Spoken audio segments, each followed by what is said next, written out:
Hello guys, today I welcome you all in today's video lecture, which is basically a part 3 of our series Indian Architecture, Sculpture and Pottery. So without any further delay, let's get into the video. So today we are going to talk about Gupta age. So previously we have already talked about the Mauryan period and post-Mauryan period. Okay, so अभी हम Gupta age देखते हैं. The emergence of Gupta empire in 4th century AD is often held this golden age of India.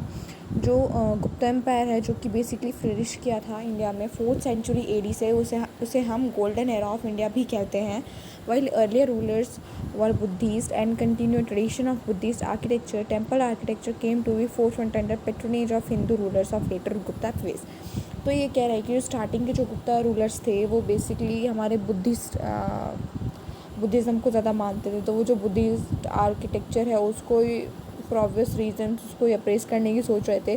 लेकिन बाद में जो temple architecture है उसको मेन स्ट्रीम में लाने की कोशिश करी, जो उस बाद वाले गुप्ता एज के जो ब्राह्मणिकल जो रूलर्स थे उन्होंने.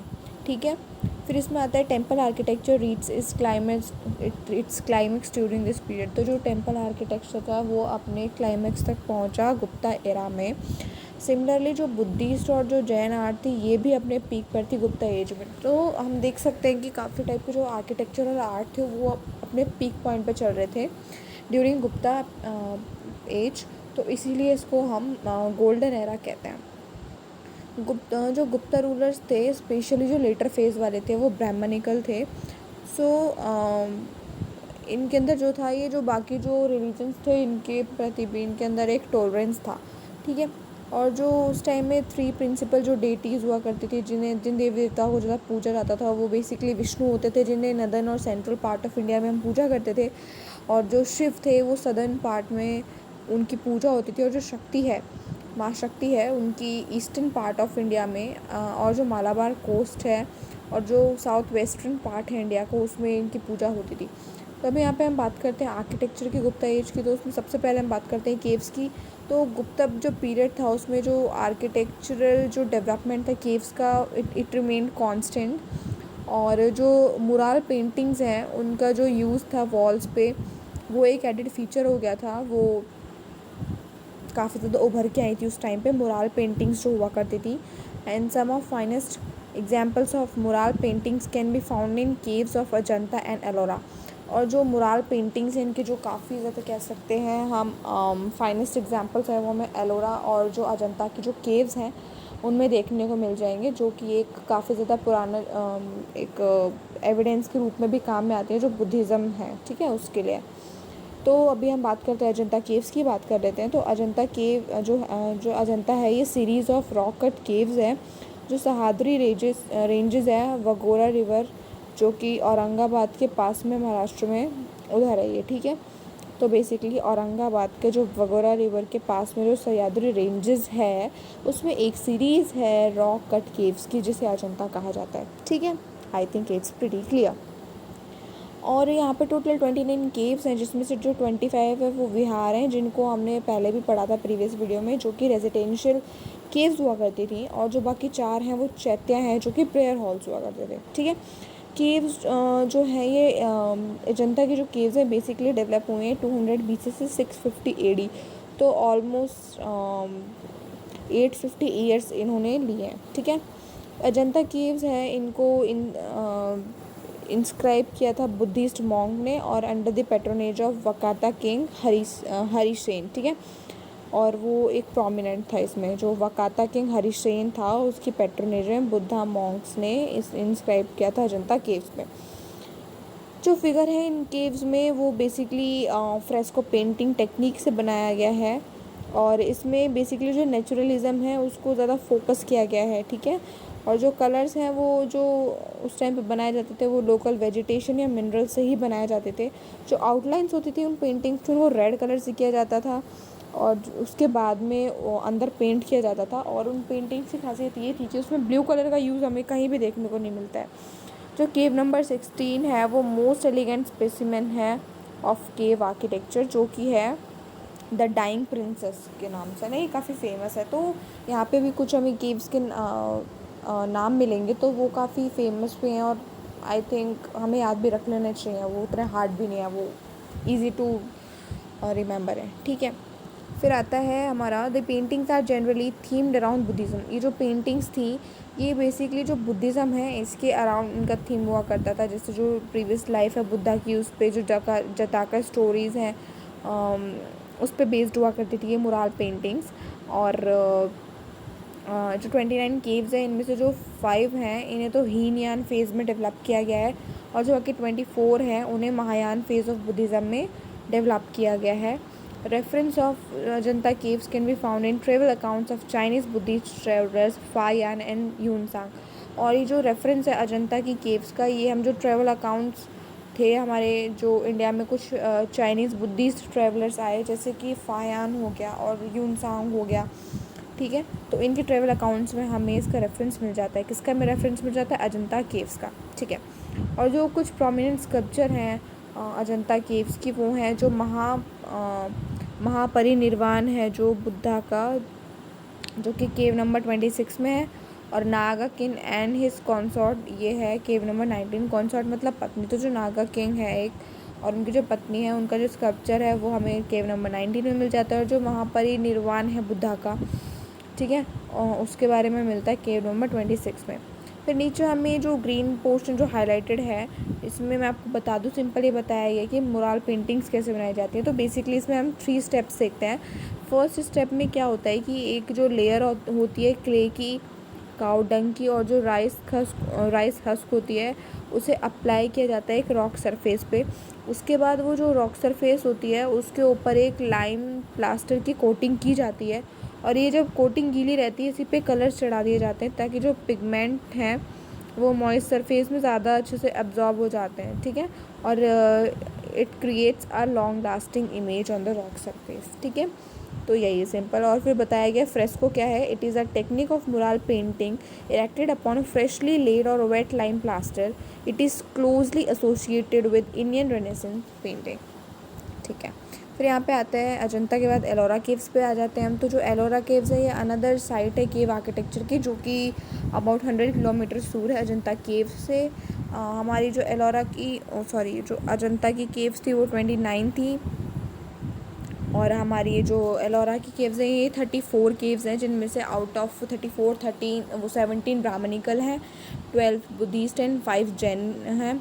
और ये लगभग 5th से 11th सेंचुरी AD है इसमें बनाई गई हैं। तो जो अजंता की केव्स हैं वो काफ़ी न्यू है, मतलब न्यू है। जो अजंता की केव हैं उनसे एलोरा की केव्स न्यू हैं, क्योंकि हमने जो टाइमिंग देखा था उन वाली का वो था 200 BC से 650 AD, जहाँ तक मुझे याद आ रहा है, तो वो था उसका टाइमिंग, ठीक है। तो फॉर ऑब्वियस रीज़न से उससे नहीं है। और ये बनाई गई हैं जो कुछ गिल्ड्स हुआ करते थे फ्रॉम विदर्भ रीजन है और कर्नाटका और तमिलनाडु का जो गिल्ड वाले, जो गिल्ड एक तरीके से हम एक ग्रुप को कहते हैं, ठीक है। तो उन लोगों ने बनाई थी ये, ठीक है। तो जो ये जो केव्स थी ये रिफ्लेक्ट करती थी नेचुरल डाइवर्सिटी अपनी थीम में। जो इनका थीम था ये बेसिकली नेचुरल डाइवर्सिटी बताता था एंड आर्किटेक्चरल स्टाइल्स। फिर यहाँ पे देखते हैं कि जो 1 से लेकर जो 12 हैं ये जो केव्स हैं ये बुद्धिस्ट हैं। 13 से लेकर 29 जो कि 17 है नंबर में, ये ब्राह्मणिकल है मतलब हिंदू हैं। और जो 30 से लेकर 34 जो 5 केव्स हैं ये जैन हैं। और बेसिकली जो इनका भी दिगंबर जो पंथ है इसमें भी 2 सेक्ट चलते हैं। तो जिसमें दिगंबर है तो वो वाला चलता है इसमें, ठीक है। उसके बारे में है ये वाली जो 5 है caves. Hindu and Buddhist caves predominantly constructed by Rashtrakuta dynasty, while Jain caves were by Yadava dynasty. जो हिंदू और बुद्धिस्ट केव हैं इन्हें तो कंस्ट्रक्ट करवाया गया था बाय राष्ट्रकूटा डायनेस्टी, और जो जैन केव्स थी उन्हें किया गया था यादव डायनेस्टी के द्वारा, ठीक है। फिर आता है जो प्रोमिनेंट कुछ केव्स है एलोरा की, वो हम याद रख सकते हैं। वो है जो 10 नंबर की जो केव है वो है एक बुद्धिस्ट चैत्य है, जो कि एक प्रेयर हॉल होता था। चट्टे का क्या मतलब होता था, प्रेयर हॉल होता था, जिसे हम कहा जाता है विश्वकर्मा केव और कारपेंटर्स केव कह सकते हैं। बुद्धा इसमें जो स्कल्पचर जो है यहाँ पे उसमें धर्मचक्र मुद्रा में बैठे हुए हैं, उनके पास में एक बोधि ट्री है उनके पीछे बना हुआ है, ठीक है।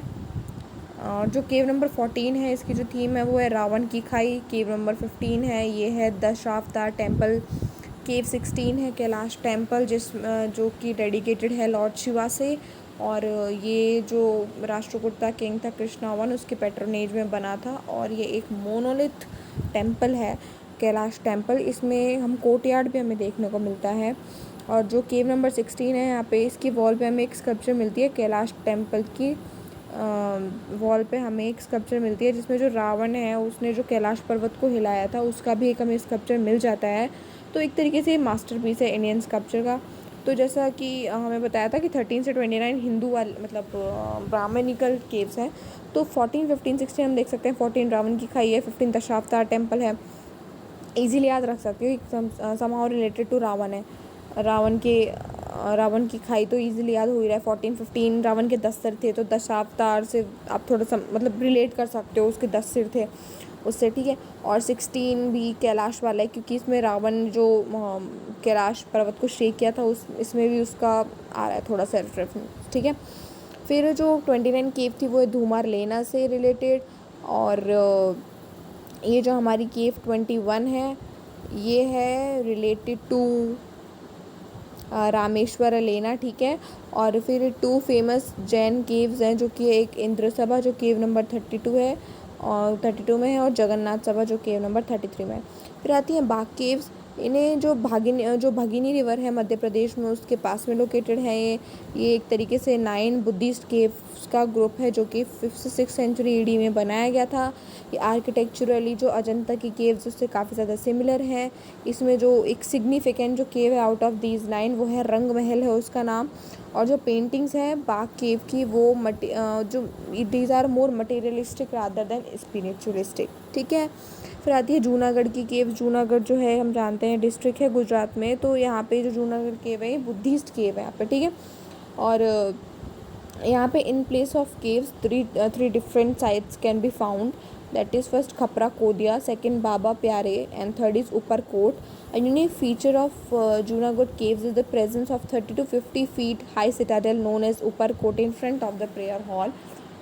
सिटाडेल हम जानते हैं, हमने आईबीसी में भी देखा था। सिटाडेल एक टाइप का हम देखते थे कि एक तो लोअर पार्ट होता था और एक अपर पार्ट होता था एक सिटी का। तो जो अपर पार्ट होता था वहाँ पे हायर क्लास पीपल रहते थे, वो एक हाइट पे होता था, सर्टेन हाइट पे होता था। तो यहाँ पे भी सिमिलरली यही बात की गई है कि जो केव्स होती हैं ये होती थी थोड़ी सिटाडेल वाले पोर्शन पे, जो फ्रंट ऑफ प्रेयर हॉल होता था, ठीक है। उस पोर्शन को कहा जाता था ऊपर कोट। फिर आती है मंडपेश्वर की केव्स आती हैं। तो ये जो बोरीवली है मुंबई में वहाँ पे है ये मंडपेश्वर केव्स, जिन्हें मोंटपेयर केव्स भी कहा जाता है। और ये लेट गुप्ता पीरियड में बनाई गई थी और ये ब्राह्मणिकल केव्स थे, लेकिन बाद में इनको क्रिश्चियन केव से कन्वर्ट हो गई थी क्रिश्चियन केव में बाद में ये। और इसमें जो रिमेन्स है इस साइट के उसमें हमें मिलते हैं जो नटराज का स्कल्पचर है उसका मिलता है हमें, सदा शिव का मिलता है, अर्धनारीश्वर का जो स्कल्पचर है वो हमें मिलता है। The church and its graveyard are situated above the cave precincts. फिर नेक्स्ट आती है उदयगिरी केव्स। हमें कंफ्यूज नहीं होना है, उदयगिरी और खानगिरी जो केव्स थी उड़ीसा से वो अलग हैं, और ये वाली जो उदयगिरी केव है ये मध्य प्रदेश के विदिशा में है, ये अलग है। और ये बनाई गई थी 5th सेंचुरी एडी में under the patronage of Chandragupta second. और it is famous for having numerous sculptures on hill walls, ठीक है। तो यहाँ पे जो हिल वॉल्स है उस पर काफ़ी सारी स्कल्पचर्स बनाई हुई हैं, उसके लिए ये फेमस है। स्कल्पचर ऑफ वरा और bore incarnation of the Vishnu is notable. वरा हम जानते हैं जो विष्णु भगवान थे, उनका जो वरा अवतार था जिससे उन्होंने पृथ्वी को बचाया था। वरा मीन्स जो पिग होता है उससे कहा जाता है। तो वो जो वरा अवतार था, बोर इनकारनेशन था विष्णु का, उसका स्कल्पचर है, ठीक है। और जो केव है उसका द केव्स है one of the earliest Hindu sculpture, जो केव्स उनमें one of the earliest Hindu sculpture हमें मिल जाता है। और ये डेडिकेटेड है शिवा के, नरसिम्हा के और नारायण के और स्कंद के। फिर आते हैं स्तूपास। तो जो गुप्ता एज है यहाँ पे हमें जो स्तूपास इनके डेवलपमेंट में एक डिक्लाइन नज़र आता है। हालांकि जो धामेक स्तूपा है सारनाथ में जो वाराणसी के पास में है, वो एक फ़ाइन एग्जांपल है स्तूपा डेवलपमेंट का ड्यूरिंग दिस पीरियड। और हम जानते हैं कि सारनाथ में जो हमारा बुद्धा जो थे, उन्होंने फर्स्ट अपना सरमन दिया था और उनके फर्स्ट सरमन को हम बोलते थे धम्मचक्र प्रवर्तनम, है ना। तो ये 1 पॉइंट का क्वेश्चन है, आप याद रख सकते हो कि उनके फर्स्ट जो सरमन था उसको क्या बोलते थे, धम्मचक्र प्रवर्तनम, ठीक है। फिर आता है हमारा लास्ट स्कल्पचर्स की बात कर लेते हैं। तो जो गुप्ता पीरियड के टाइम में एक new school of sculpture develop हुआ था जो सारनाथ के आसपास था। हमने पहले देखे थे कि जो मौर्यन वाला था, जो पोस्ट मौर्यन टाइम था, वहाँ पे 3 हमें जो आर्ट के स्कूल्स दिखे थे। एक तो था गंधार स्कूल ऑफ आर्ट, एक हमें मिल गया था मथुरा स्कूल ऑफ आर्ट, और एक हमें मिला था अमरावती स्कूल ऑफ आर्ट, ठीक है। सेम एज यहाँ पे हमें मिल जाता है एक स्कूल ऑफ आर्ट जो कि सारनाथ के पास में। इसके कैरेक्टरिस्टिक्स हैं कि यहाँ पे यूज़ होता है क्रीम कलर्ड सैंडस्टोन का, और यहाँ पे मेटल का भी यूज़ होता है। और जो ये स्कूल है, यहाँ पे जो स्कल्पचर हैं वो इमेक्वेटली ड्रेस्ड हैं, और यहाँ पे एनी फॉर्म ऑफ नेकनेस हमें, मतलब यहाँ पे कोई भी हमें नेकनेस देखने को नहीं मिलती है स्कल्पचर की, ठीक है। वो काफ़ी ज़्यादा इमेक्युलेटली ड्रेस्ड होती हैं। और the halo around head of Buddha was intricately decorated.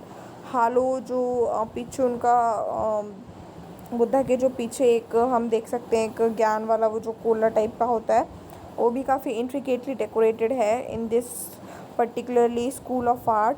इसका एग्जांपल हमें मिल सकता है सुल्तानगंज का जो बुद्धा है, जो 7.5 मीटर की हाइट है उसकी, वो बिहार में, और वो है कॉपर स्कल्पचर। तो वैसे ये थर्ड पार्ट यहाँ पे ख़त्म होता है। आई होप आपको और अच्छे से समझ में आ गया होगा। और मैंने अपनी पहली वीडियोस में भी बोला है कि आप इसको टोटली एक सोर्स नहीं मान सकते, मतलब टोटली इस पर रिलाई नहीं कर सकते। आप एक बार खुद पढ़िए या आप एक बार मेरी वीडियो लेक्चर को देख लीजिए, उसके बाद जब आप खुद से पढ़ेंगे तो आपको और अच्छे से समझ में आ जाएगा, ठीक है। तो ये एक जस्ट हेल्पिंग हैंड हो सकता है आपके लिए। ये कोई आप इसको लाइक पर्टिकुलर सोर्स नहीं मान सकते, आपको खुद को भी पढ़ना पड़ेगा, ठीक है। So okay, bye bye, thanks.